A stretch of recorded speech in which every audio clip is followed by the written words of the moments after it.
Salam, selamat sore untuk kita semua.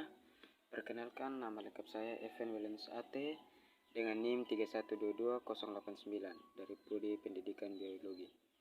Di sini saya mau menceritakan hukum dan sumber hukum yang sering terjadi di Indonesia.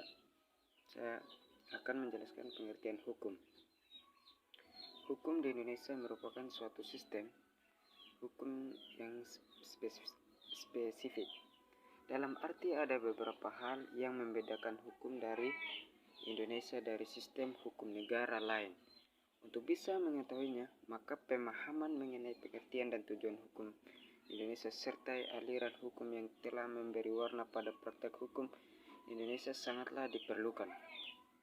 Pluralisme hukum perdata juga merupakan kespesifikan hukum Indonesia, mengingat pada era hukum modern ini unifikasi dan hukum tertulis seolah menjadi kemutlakan, sehingga bagaimana hukum Indonesia tetap menghargai keanekaragaman hukum, menerima kehadiran hukum adat di samping hukum tertulis merupakan keunikan yang layak yang harus dipelajari setelah mempelajari modul pengertian hukum.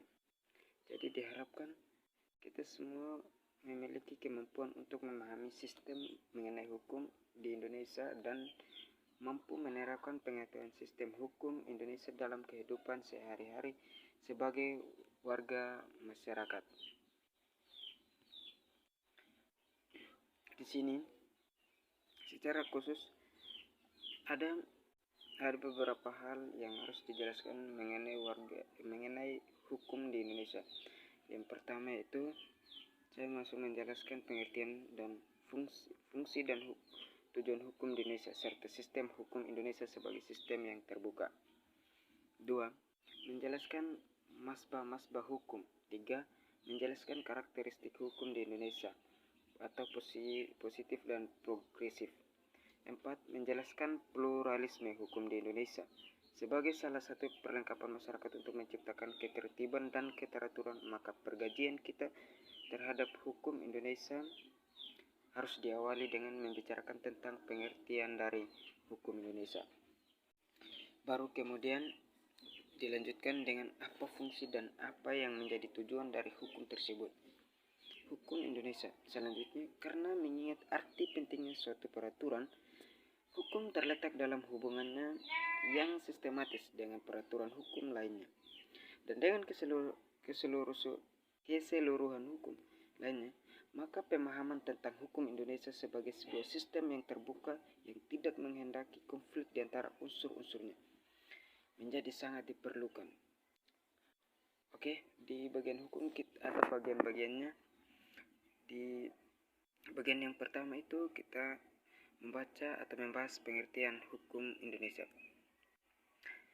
Kajian kini kita tentang hukum Indonesia akan diawali dengan membahas tentang pengertiannya dan dilanjutkan dengan hal-hal yang menjadi ciri khasnya sehingga Anda memperoleh pemahaman tentang bagaimana karakteristik dari hukum Indonesia.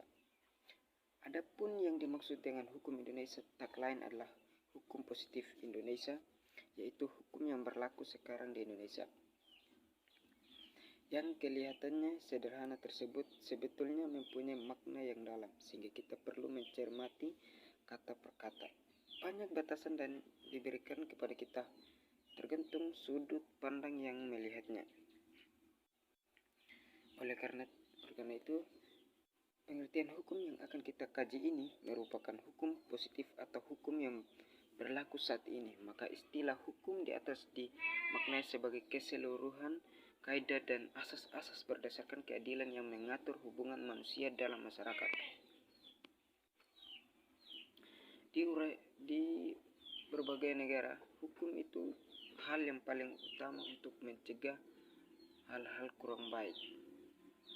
Jadi masyarakat akan mempunyai kesadaran ketika melakukan hal-hal yang tidak menyenangkan bagi sesama. Jadi, adapun peristiwa-peristiwa dalam pergaulan hidup berbangsa, hukum adalah satu aturan yang paling ditaati karena mengenai makna atau inti yang sangat penting.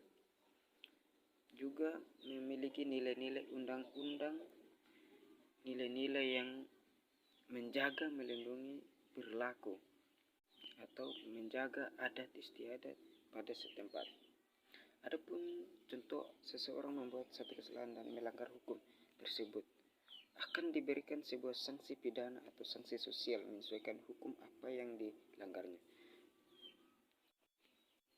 Contoh pada undang-undang kebiasaan yuridis, traktat, doktrina, undang-undang yang mengandung peraturan ini akan ketat pada masa atau di setiap negara, karena ini adalah pegangan pemerintah untuk mengetahui kesalahan apa yang dibuat oleh seseorang.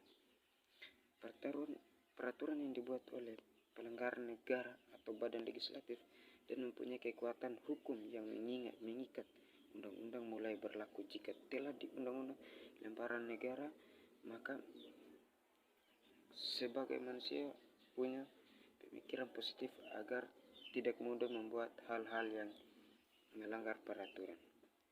Adapun undang-undang yang mempunyai, karena undang-undang juga mempunyai kekuatan hukum yang mengikat, namun tidak semua undang-undang memiliki kekuatan hukum yang mengikat, karena ada undang-undang yang dibuat hanya untuk sekelompok orang saja, misalnya